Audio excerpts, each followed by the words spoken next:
दर्शकों, ध्यान से सुनना। इस दुनिया में मनुष्य के बर्बादी के केवल 3 ही कारण है जिससे कोई भी मनुष्य अपने मार्ग से भटककर बर्बाद हो जाता है। इसलिए वह मार्ग कौन सा है और हमें उनसे कैसे बाहर निकलना है, इस विषय पर आज की अद्भुत कहानी मैं आपको सुनाऊंगा। तो चलिए कहानी की शुरुआत करते हैं। दोस्तों, जाने अनजाने ही सही, लेकिन हम में से हर किसी से कुछ न कुछ ऐसी गलतियां हो ही जाती हैं जिसका पछतावा हमें जिंदगी भर रहता है। लेकिन जब तक हमें उसका एहसास होता है तब तक वक्त निकल चुका होता है और हम बर्बादी की कगार पर होते हैं। लेकिन वह कौन सी ऐसी गलतियां हैं, वह कौन से ऐसे कारण हैं जिसके कारण हमारा पूरा जीवन बर्बाद हो जाता है, जिसका पछतावा हमें जिंदगी भर रहता है, लेकिन हम उसे सुधार नहीं सकते, लेकिन वक्त रहते यदि हम उन गलतियों के बारे में जान सकें तो हम उन गलतियों को करने से बच जरूर सकते हैं। तो दोस्तों, आज की इस कहानी में हम यही बात करने वाले हैं कि एक इंसान ऐसी कौन कौन सी गलतियां करता है जो उसे पूरी तरह से बर्बाद कर देती है। यदि हम उन बर्बादी के कारणों को पता कर लें तो हम उन गलतियों को करने से बच सकते हैं और अपने जीवन को सुखमय बना सकते हैं। बहुत समय पहले की बात है, एक छोटा सा राज्य था। उस राज्य में एक बहुत ही धनी सेठ रहा करता था। वह बहुत अमीर था। उसके पास किसी चीज की कोई कमी नहीं थी। उसके पास वह सारी सुख सुविधाएं थी जो वह चाहता था, लेकिन उसकी कोई संतान नहीं थी। संतान के दुख में वो हमेशा चिंतित रहता, परेशान रहता। लेकिन एक दिन अचानक उसे यह पता चला कि उसकी पत्नी गर्भवती है। यह सुनकर उसकी खुशी का कोई ठिकाना नहीं था। वह बहुत प्रसन्न हुआ और उसने अपनी पत्नी का पूरी तरह से ध्यान रखा और देखते ही देखते वह दिन भी आ गया जब उसके घर पर एक सुंदर पुत्र का जन्म हुआ। वो सेठ यह देखकर बहुत खुश था, वह बहुत प्रसन्न था। उसने पूरे नगर में मिठाइयां बंटवा दी, लोगों को अपनी खुशी का कारण बताया। उसकी खुशी का कोई ठिकाना नहीं था। देखते ही देखते समय बीतता गया। समय के साथ उसका पुत्र अब बड़ा होने लगा था और वह सेठ यह चाहता था कि उसका पुत्र अत्यधिक ज्ञानी हो, उसे अच्छी शिक्षा मिले। इसलिए उस सेठ ने अपने पुत्र को गुरुकुल भेजने का निर्णय लिया ताकि वह अच्छे से पढ़ लिख कर एक अच्छा विद्वान बन सके, एक अच्छा ज्ञानी बन सके। अभी उसके पुत्र की उम्र बहुत ज्यादा नहीं हुई थी, लेकिन वह छोटी ही उम्र में था। लेकिन फिर भी उस सेठ ने अपने पुत्र को गुरुकुल में भेज दिया। गुरुकुल में वो बालक अच्छे से शिक्षा ग्रहण करने लगा। वह बहुत आज्ञाकारी था। वह अपने गुरु की हर एक आज्ञा का पालन किया करता था। ऐसे में वह बालक वहां का सबसे होनहार विद्यार्थी बन चुका था।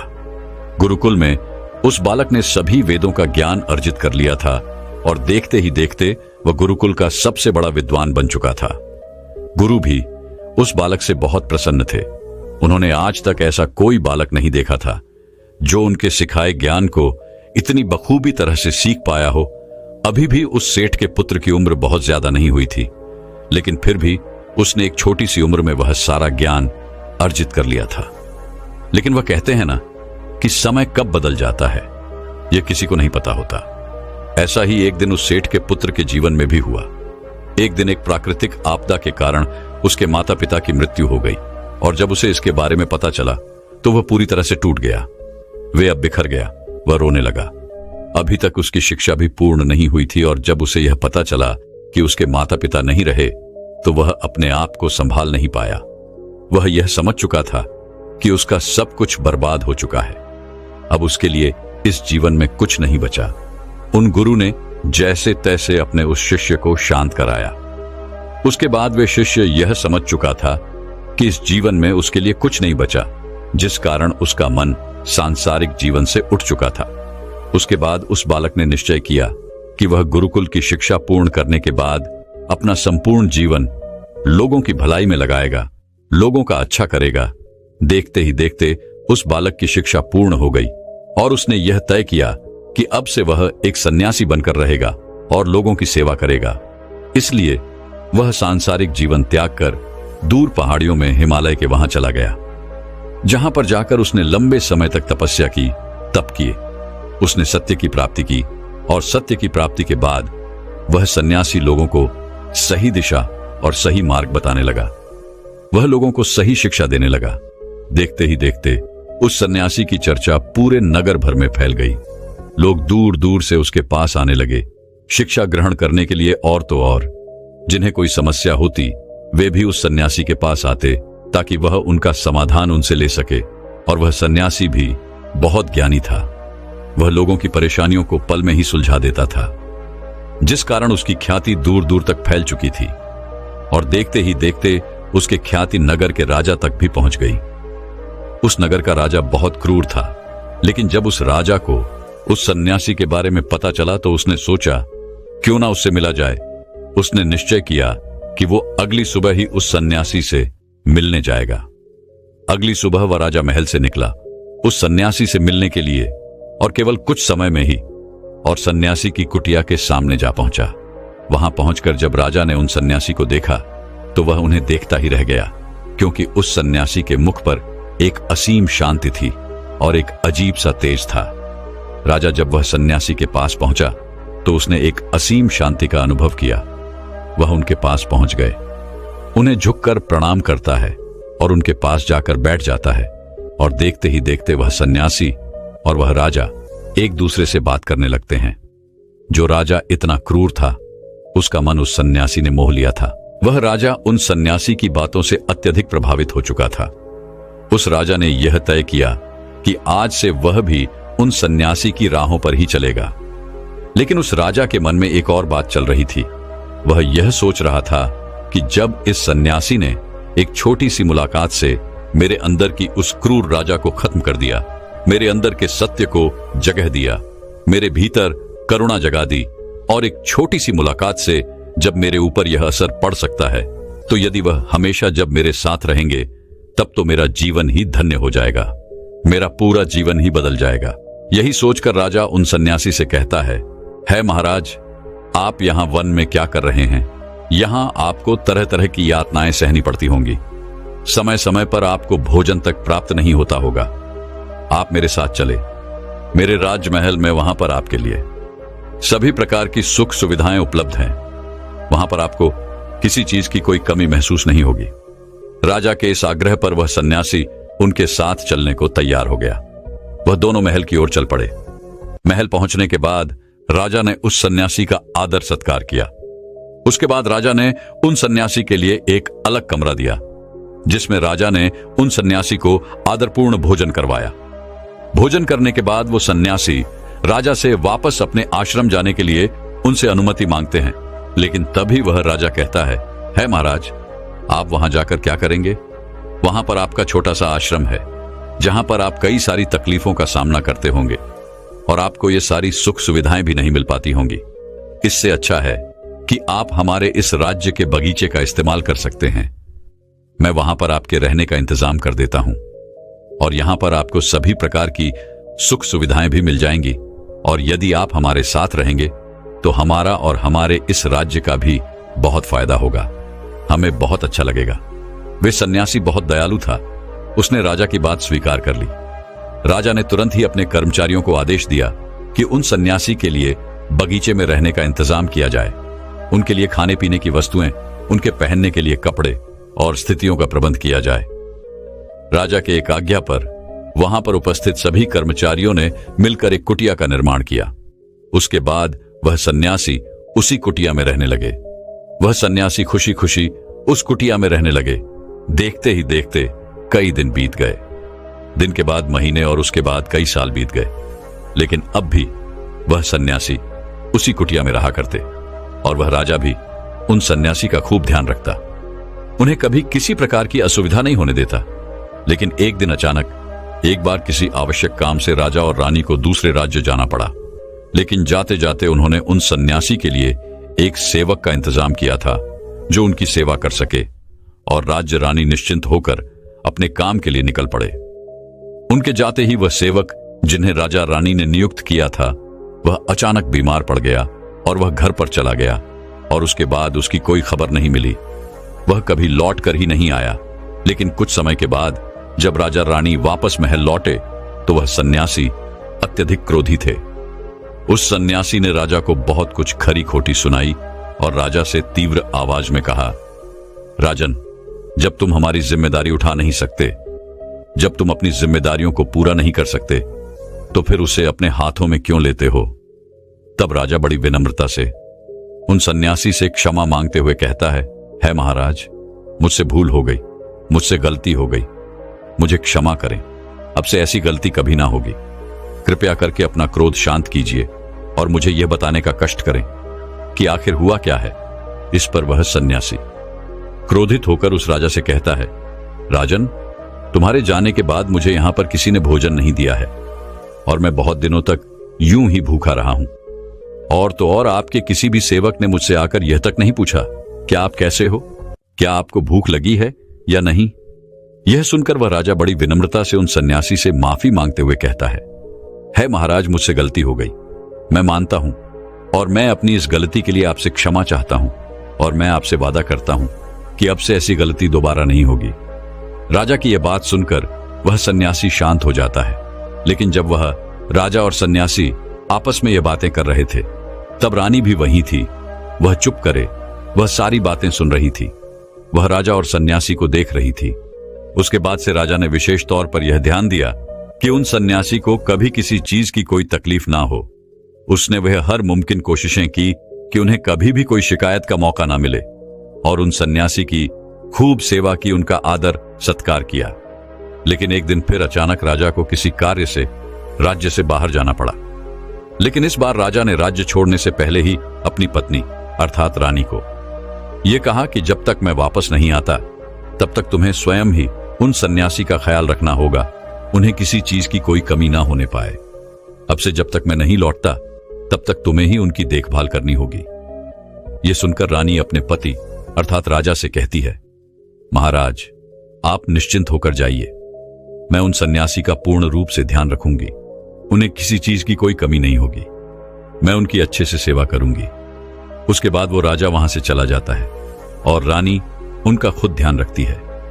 जब जब उनका समय होता तब तब रानी उन्हें भोजन बनवाकर भिजवा दिया करती और तो और उनकी सभी जरूरतों का ध्यान भी रखा करती थी। लेकिन एक दिन वे रानी स्नान करने गई थी और वह उन सन्यासी को भोजन देना भूल गई थी। वह सन्यासी काफी देर तक भोजन का इंतजार करते रहे। उन्हें बहुत जोरों की भूख लगी थी, लेकिन जब उनके सामने भोजन नहीं आया तो वह सन्यासी एक बार फिर सोच में पड़ गए कि आखिर आज मेरे लिए भोजन क्यों नहीं आया, आखिर कारण क्या है। उन सन्यासी से भूख बर्दाश्त नहीं हो रही थी, इसलिए उन सन्यासी ने सोचा कि आज मैं खुद ही महल में जाकर देखूंगा कि आखिर क्या कारण है, किस वजह से अब तक मेरे लिए भोजन नहीं आया। सन्यासी यह सोचकर उस बगीचे से महल की ओर चल पड़ा। जब वह महल में दाखिल हुआ तो उसने अपनी भूख शांत करने के लिए कर्मचारियों को यहां वहां देखा, लेकिन जब उसे कोई ना मिला तो वह और अंदर की तरफ घुसा चला गया और अचानक उसकी नजर रानी पर पड़ी जो स्नान कर रही थी। रानी के लंबे लंबे बाल उनकी कमर तक आ रहे थे। उनकी वो आंखें, उन रानी का वसुंधरा रूप देखकर बस सन्यासी बहुत आश्चर्यचकित था, बहुत हैरान था। रानी की सुंदरता ने सन्यासी का मन मोह लिया था। वे सब कुछ भूल बैठा था। वह बिना कुछ कहे वहां से वापस अपनी कुटिया में लौट आता है, लेकिन सन्यासी अब तक रानी की उस सुंदरता को भूल नहीं पाया था। वह सब कुछ भूल चुका था। उसे जोरों की भूख लगी थी, लेकिन अब उसका उसे आभास तक नहीं था। वह चुपचाप अपनी कुटिया में बैठा था और वह सन्यासी अब पूरी तरह से उस रानी की सुंदरता में डूब चुका था। उसके मन में तरह तरह के विचार उत्पन्न हो रहे थे। उसने कई दिनों तक कुछ खाया पिया भी नहीं, जिस कारण वह बहुत कमजोर होता जा रहा था। और उसके बाद कुछ दिनों बाद जब वह राजा वापस महल लौटा तो उसे यह पता चला कि वह सन्यासी कुछ दिनों से कुछ भी खा पी नहीं रहे हैं, जिस कारण वह बहुत कमजोर होते जा रहे हैं। राजा यह सुनकर तुरंत ही भागा भागा उन सन्यासी के पास पहुंचा और उनसे कहने लगा, है महाराज, आखिर क्या बात है, आप क्यों नाराज हैं, आप खाना क्यों नहीं खा रहे, आखिर क्या हुआ है, आप मुझे बताइए, आप खाना नहीं खा रहे जिस कारण आपका शरीर कितना कमजोर होता जा रहा है।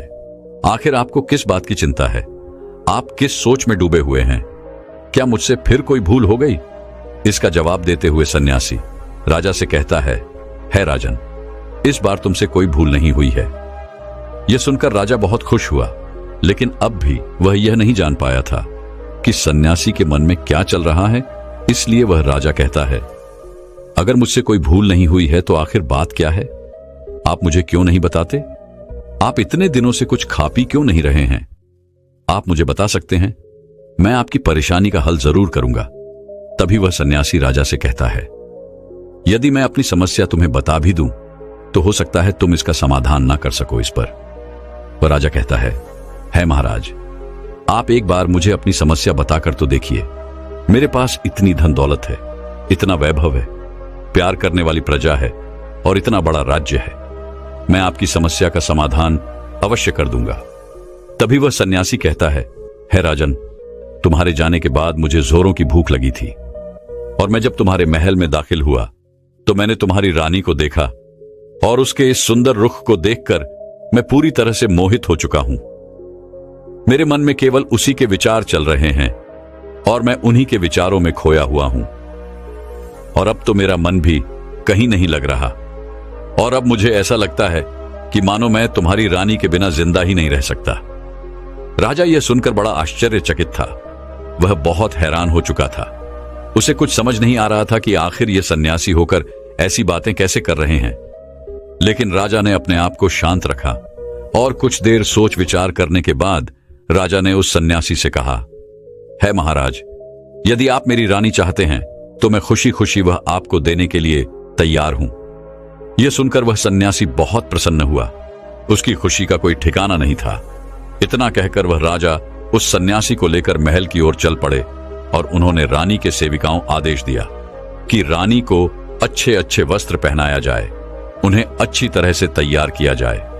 राजा के आदेश पर बिल्कुल ऐसा ही किया गया। तभी राजा रानी के पास गया और उसे कहने लगा, रानी, आपको इस सन्यासी की मदद करनी चाहिए। यह अपने मार्ग से भटक चुके हैं, बहुत कमजोर हो चुके हैं और मैं नहीं चाहता कि किसी सन्यासी की हत्या हो जाए और उसका कलंक मेरे सर पर लगे। इतना सब कहने के बाद राजा ने बड़ी विनम्रता से रानी से कहा, रानी जी, क्या आप इस कलंक को अपने सर लेना चाहेंगी? राजा की यह बात सुनकर रानी ने राजा से पूछा, है महाराज, आखिर इस सन्यासी को क्या तकलीफ है? आखिर इनके इस दुख का क्या कारण है? तभी राजा ने रानी से कहा, रानी, यह आपकी सुंदरता के घायल हो चुके हैं और अब इनके मन में केवल आप ही के विचार चल रहे हैं और यह आपको पाना चाहते हैं। यह बात सुनकर रानी ने राजा से कहा, है महाराज, अब चिंता ना करें, अब आप सब कुछ मेरे ऊपर छोड़ दीजिए। मैं जानती हूं, मुझे पता है अब मुझे क्या करना चाहिए और जो कुछ भी मैं करने जा रही हूं उससे ना तो आपको किसी सन्यासी की हत्या का पाप लगेगा और ना ही उससे मेरी पवित्रता नष्ट होगी। रानी की यह बात सुनकर राजा बहुत प्रसन्न हुआ।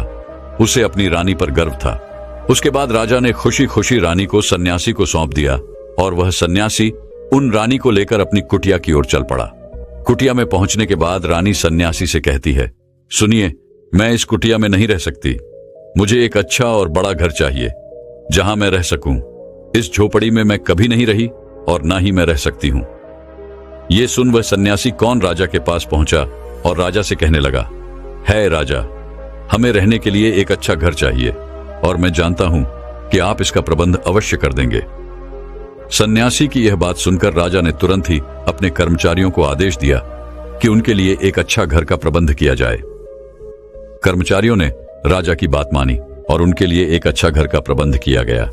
वह सन्यासी उन रानी को लेकर उस घर में जा पहुंचा। जब रानी उस सन्यासी को लेकर उस घर पहुंची तो उसने देखा कि वह घर बहुत गंदा था।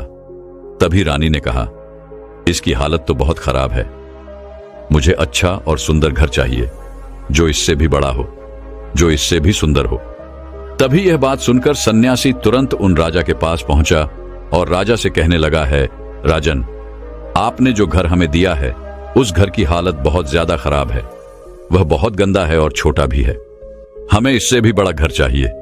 यह बात सुनकर राजा ने तुरंत ही अपने कर्मचारियों को आदेश दिया और उनसे कहा कि अब की बार उससे भी बड़ा घर सन्यासी और रानी को दिया जाए, जो साफ हो, सुंदर हो और बड़ा भी हो। कर्मचारियों ने राजा की आज्ञा का पालन किया और उन सन्यासी और रानी को एक बड़ा घर दिया गया जो बहुत साफ था, सुंदर था और बहुत बड़ा भी था। इसके बाद रानी बहुत खुश हुई। रानी तुरंत ही बिस्तर पर जा पहुंची और उस सन्यासी को इशारे में बिस्तर पर बुलाया। वह सन्यासी भी रानी की बात समझ चुका था और वह बिस्तर पर जा बैठा। तब रानी ने सन्यासी से कहा, आप जानते हैं आप कौन हैं? क्या आपको पता है कि पहले क्या थे और अब आप क्या बन गए हैं? जब आप इस राज्य में आए थे तो आप एक महान सन्यासी थे जिनकी ख्याति दूर दूर तक फैली हुई थी। लोग अपनी समस्याओं के समाधान के लिए आपके पास आया करते थे, जिसके लिए स्वयं राजा भी खुद पूरी तरह से नतमस्तक हो चुका था। वह सब कुछ भूलकर उस सन्यासी की आदर सत्कार में लग गया था जो उस राजा को बदलने में सक्षम था। इसलिए राजा ने आपको अपने महल बुला लिया ताकि वह आपका आदर सत्कार कर सके, आपकी सेवा कर सके। इसने राजा ने आपको सभी प्रकार की सुख सुविधाएं भी उपलब्ध करवाई। लेकिन जो सन्यासी लोगों को सत्य की राह दिखाता था, जो लोगों की समस्याओं का समाधान किया करता था, जिनको सभी लोग सर्वश्रेष्ठ गुरु माना करते थे, जिनका सभी आदर सत्कार किया करते थे, उनकी पूजा किया करते थे, आज वही सन्यासी अपनी काम वासना के कारण मेरे इस सुंदर रूप का गुलाम बन चुके हैं। रानी की यह बात सुनकर वह सन्यासी चौंक गया। उसे एहसास हुआ कि वह क्या कर रहा है। उसके मन को एक गहरा धक्का लगा और उसे यह महसूस हुआ कि वह तो एक सन्यासी है और यह सब क्या कर रहा है। वह सन्यासी ये सोचने लगा कि मैंने तो सारी सुविधाओं का त्याग कर दिया था और इसी कारण मैं वन में था, वहीं पर अपनी तपस्या करता, लोगों की समस्या का समाधान करता, जिसमें मुझे बड़ा आनंद आता था। मैं बहुत खुश था, लोगों की सेवा करके मुझे शांति मिलती थी। जब सन्यासी को इन सभी बातों का एहसास हुआ तो वह जोर जोर से रोने लगा और रानी से कहने लगा, रानी, मुझे क्षमा करें, मैं यह क्या करने चला था। मैं इसी वक्त आपको राजा को सौंप कर आता हूं। तभी रानी उन सन्यासी से कहती है महाराज, मेरे मन में एक प्रश्न है, कृपया करके मेरे इस प्रश्न का उत्तर दीजिए। रानी की यह बात सुनकर सन्यासी ने कहा, पूछिए रानी, तुम्हारे मन में क्या प्रश्न है। रानी ने कहा, महाराज, जब आपको उस दिन भोजन ना मिल पाया तो आप बहुत क्रोधित हुए थे। तब मैंने आपका यह रूप पहली बार देखा था और मैं समझ चुकी थी कि आपका जो व्यवहार है वह पहले से काफी बदल चुका है, उसमें बहुत कुछ परिवर्तन आ चुका है। लेकिन आखिर ऐसा क्यों हुआ। जब आप यहां पर आए थे तब आपको भोजन की कोई आवश्यकता तक नहीं पड़ती थी, चाहे आपको भोजन मिले या ना मिले या फिर देरी से मिले, लेकिन आप कभी क्रोधित नहीं होते थे। मैंने आपको कभी भी क्रोधित होते हुए नहीं देखा था। फिर आखिरकार, हे महाराज, आपको क्रोध क्यों आया। मैंने तो सुना था आपने सत्य की प्राप्ति कर ली है, शांति की प्राप्ति कर ली है, तो फिर ऐसा होने का क्या कारण है। उन सन्यासी ने रानी की सारी बातें ध्यानपूर्वक सुनी और फिर रानी को जवाब देते हुए कहा, रानी, जब मैं वन में था तो मुझे समय पर भोजन मिले ना मिले, इससे मुझे कोई फर्क नहीं पड़ता था। लेकिन जब मैं महल में आया तो मुझे एक समय पर भोजन मिलने लगा, सारी सुख सुविधाएं मिलने लगी और फिर मैं इन सब चीजों का आदी हो चुका था। मुझे इन सब चीजों के प्रति लगाव होने लगा था और मैं समय समय पर इन चीजों को आदी होता जा रहा था।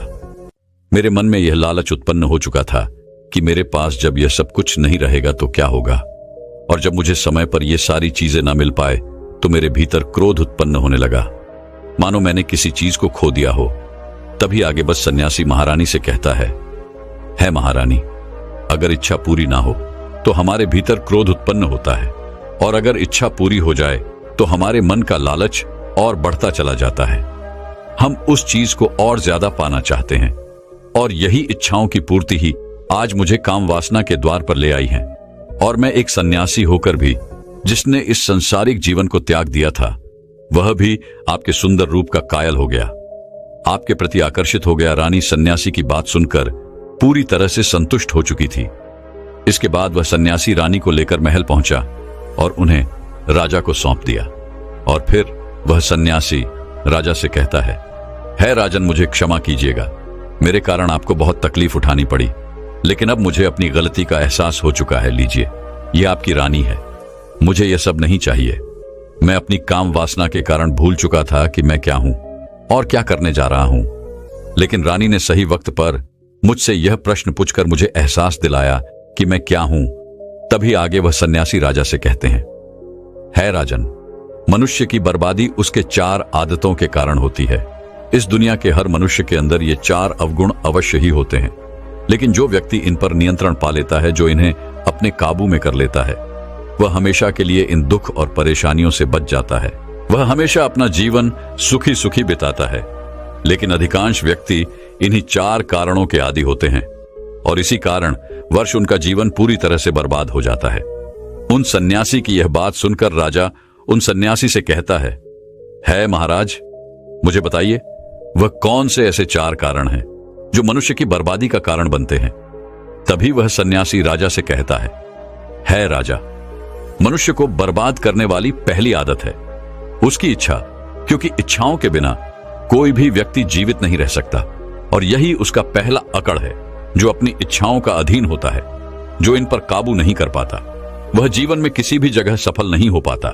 जैसे ही उस व्यक्ति की एक इच्छा पूरी होगी, वह दूसरी इच्छा की ओर आगे बढ़ चलता है, और दूसरी पूरी होते ही वह तीसरी इच्छा की ओर आगे बढ़ने लगता है, और यह क्रिया इसी प्रकार चलती रहती है। और जो व्यक्ति इन पर काबू नहीं कर पाता, उनका मन हमेशा असंतुष्ट रहता है, दुखी रहता है, जिस कारण वह कभी भी अपने किसी भी कार्य में सफल नहीं हो पाता, क्योंकि उसका मन कभी एक कार्य पर लगता ही नहीं। वह अपनी एक इच्छा से दूसरी इच्छा, दूसरी से तीसरी, तीसरी से चौथी, सभी इच्छाओं की पूर्ति में लगा रहता है, और वह कभी भी उस सुख को नहीं देख पाता जो उसके पास है। इसलिए है राजन, जब हम अपनी इच्छाओं पर नियंत्रण पा लेते हैं, जब हमारा मन हमारे वश में होता है, तो हमें सुख की प्राप्ति होती है। फिर हम जो चाहते हैं वही हमें मिलता है। हम जैसा सुख चाहते हैं हम उसे प्राप्त कर सकते हैं। हम जहां सफल होना चाहते हैं हम वहां सफल भी हो जाते हैं। आगे वह सन्यासी राजा को दूसरी आदत बताते हुए कहता है, काम वासना का आदि होना। काम वासना का जन्म हमारे मन में उठने वाली इच्छाओं से ही होता है। जिस प्रकार इच्छाओं का कोई अंत नहीं होता, उसी तरह से मनुष्य की काम वासना भी इसी प्रकार निरंतर पनपती रहती है। और एक व्यक्ति जब काम वासना के अधीन हो जाता है, उसे कुछ भी नजर नहीं आता, वह क्या गलत कर रहा है, क्या सही कर रहा है, उस पर उसका कोई नियंत्रण नहीं होता। लेकिन जब वह उस गलत कार्य को कर देता है, उसके बाद उसे उस बात का एहसास होता है, और उसके बाद उसके पास केवल पछतावे के अलावा कुछ नहीं बचता। तुमने देखा होगा, आज तक जितनी भी लड़ाइयां हुई हैं, जितने भी युद्ध हुए हैं, उन सब का सबसे बड़ा कारण एक स्त्री ही है, जिसे पाने की इच्छा के कारण ये सभी युद्ध हुए हैं। इस तरह की काम वासना के अधीन होकर कई राजा महाराजाओं ने युद्ध किए हैं। जिस प्रकार रावण एक बड़ा ही बुद्धिमान व्यक्ति था, लेकिन वह भी माता सीता की सुंदरता में वशीभूत होकर अपने आप को बर्बाद कर बैठा, और रावण की मृत्यु का कारण भी माता सीता अर्थात एक स्त्री बनी थी। और तो और कई राजा महाराजाओं ने तो इसे अपना एक सुख बना लिया था, जिस कारण वह कभी भी अपने जीवन में सफल ना हो पाए। वह तो केवल भोग विलास में लगे रहे। ईश्वर ने तो स्त्रियों की उत्पत्ति इस संसार को बढ़ाने के लिए की थी, लेकिन आजकल के लोगों ने इसे अपने एक सुख का रूप बना दिया है। हर कोई स्त्री को अपने मनोरंजन के सामान के रूप में देखने लगा है, और जब उन्हें यह मनोरंजन नहीं मिल पाता तो वह पागल हो जाते हैं, क्रोधित हो जाते हैं, उन्हें कुछ भी समझ नहीं आता, और इसी कारण वह तरह तरह के गलत अपराध भी कर बैठते हैं। इसलिए राजन, जितना हो सके काम वासना से दूर रहना चाहिए। तभी आगे वह सन्यासी राजा से कहते हैं, मनुष्य की बर्बादी का तीसरा कारण है क्रोध। जब मनुष्य की किसी इच्छा की पूर्ति नहीं होती तो उसके अंदर क्रोध उत्पन्न होता है, और जब व्यक्ति को क्रोध आता है तो उस पर उसका कोई काबू नहीं रह जाता। वह तो क्रोध के अधीन हो जाता है, और क्रोध में आकर वह तरह तरह के अपराध कर बैठता है। वह क्रोध के अधीन होकर गलत निर्णय ले बैठता है, दूसरे व्यक्तियों को अपशब्द और भला बुरा कहने से भी पीछे नहीं हटता। लेकिन जब उसका क्रोध शांत होता है तब उसे अपनी गलती का एहसास होता है, लेकिन तब तक वह समय बीत चुका होता है और उसके हाथों में कुछ नहीं रह जाता। क्रोध एक ऐसा विकार है जिसके कारण मनुष्य के बने बनाए काम भी बिगड़ जाते हैं। क्रोध मनुष्य को अंदर ही अंदर कमजोर बना देता है, और एक कमजोर मनुष्य अपने जीवन में कुछ नहीं कर सकता। ऐसे व्यक्ति को कभी भी सफलता नहीं मिलती। आगे वह सन्यासी राजा को चौथी आदत बताते हुए कहते हैं, लालच। लालच का फल सदैव बुरा ही होता है। लालच में पड़कर हम कई तरह के कार्य करते हैं, लेकिन उसका अंजाम हमेशा बुरा ही होता है। जब किसी व्यक्ति को कोई वस्तु मिलती है तो वह उसे और अधिक पाना चाहता है, और इसी लालच के कारण जो कुछ उसके पास है वह उस पर ध्यान नहीं देता और उसे भी खो बैठता है। जैसे ही किसी व्यक्ति की एक इच्छा पूरी होती है तो वह दूसरे इच्छा में लिप्त हो जाता है, वह उसे पूरा करने में जुट जाता है। इसी प्रकार उसका लालच बढ़ता चला जाता है, उसकी मन की सारी इच्छाएं बढ़ती चली जाती है, और जो व्यक्ति अपने जीवन में लालच करता है वह कामयाबी से दूर होने लगता है। यदि हम समय रहते लालच को पहचान ले, उसे त्याग दे, उसके फेर में ना पड़े, तो कोई भी व्यक्ति अपने जीवन में सफल अवश्य हो सकता है। वह सफलता की उन ऊंचाइयों को छू सकता है। आगे वह सन्यासी राजा से कहता है राजन, यदि कोई भी व्यक्ति इन 4 आदतों को अपने जीवन से निकाल दे तो वह जीवन में कहीं से भी सफलता प्राप्त कर सकता है। मैं जो कि एक सन्यासी हूं, लेकिन फिर भी मैं इन 4 आदतों का आगिन बन चुका था और अपने ही जीवन को नष्ट करने चला था। लेकिन वह तो धन्य है कि रानी ने मुझे सही समय पर मेरी गलती का एहसास करवा दिया। इसलिए है राजन, इन 4 गलतियों को अपने जीवन में कभी मत दोहराना, अन्यथा तुम्हें बर्बाद होने से कोई नहीं रोक सकता। दोस्तों, मैं उम्मीद करता हूं कि यह कहानी सुनने से आपके जीवन में अच्छे बदलाव आए होंगे। आपको इस वीडियो से क्या सीखने मिला, ये कमेंट करके जरूर बताइए और अपने परिवार, दोस्तों या आपके करीबी इंसान के साथ ये कहानी शेयर करके उन्हें भी इस ज्ञान से परिचित करवाए। बाकी अगर आपको ये वीडियो दिल से अच्छी लगी हो तभी इस वीडियो को लाइक कर देना, और आपने अब तक इस चैनल को सब्सक्राइब न किया हो तो चैनल को सब्सक्राइब भी जरूर कर देना। आपका हर दिन शुभ हो और खुशियों से आपका जीवन भरा रहे। धन्यवाद। नमो बुद्धाय।